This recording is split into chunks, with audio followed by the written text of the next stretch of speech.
know how to find and signal her moral superiority. But I promise you this, she will find it.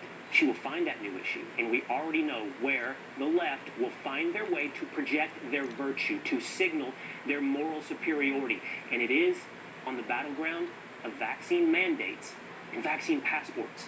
Just this weekend, Good Morning America began to normalize the idea of vaccine passports. If people are walking around without a mask, how do you know that they're vaccinated? Some states might try to provide an answer. Oregon may soon require businesses to verify a customer's vaccination status before allowing them to go maskless. This could include seeing their vaccination card, a picture of their vaccination card, and checking that they truly have been fully vaccinated. Show me your papers. Meanwhile, a CNN contributor, they tweeted this, a relatively unnamed or no-name CNN contributor, but still a paid contributor, said this: call it what you want, passport, forced vaccination, it doesn't matter, it's happening. The masking changes will depend on verification.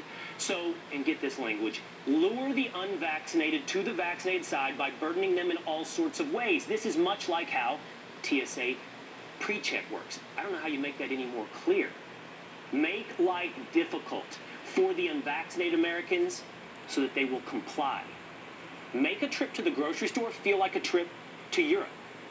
Dr. Leanna Nguyen, also a CNN contributor, you remember her, she freaked out about the mask mandate being lifted. She wrote in the Washington Post very recently, she said the following: the Biden team needs to get over its queasiness over vaccine verification. I'm not saying the federal government should issue a vaccine passport. Rather, it should help private entities set up a health and safety screen that incorporates proof of vaccination or testing in lieu of vaccine verification. Got it? So the federal government's not going to be able to force a vaccine passport. We'll see about that.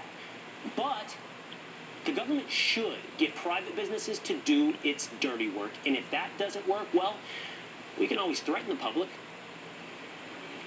We know there will be advances and setbacks, and we know that there are many flare-ups that could occur. But if the unvaccinated get vaccinated, they will protect themselves and other unvaccinated people around them. Ultimately, those who are not vaccinated will end up paying the price. Does that sound like persuasion? Does that sound like advice? It's not a request.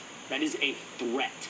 That is a threat to get vaccinated. And if that's not clear enough, here is the vice president tweeting the following: get vaccinated or wear a mask until you do.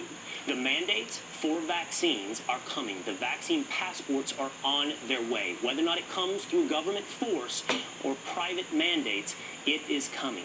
Joining me now, Dana Lash, nationally syndicated radio host and author.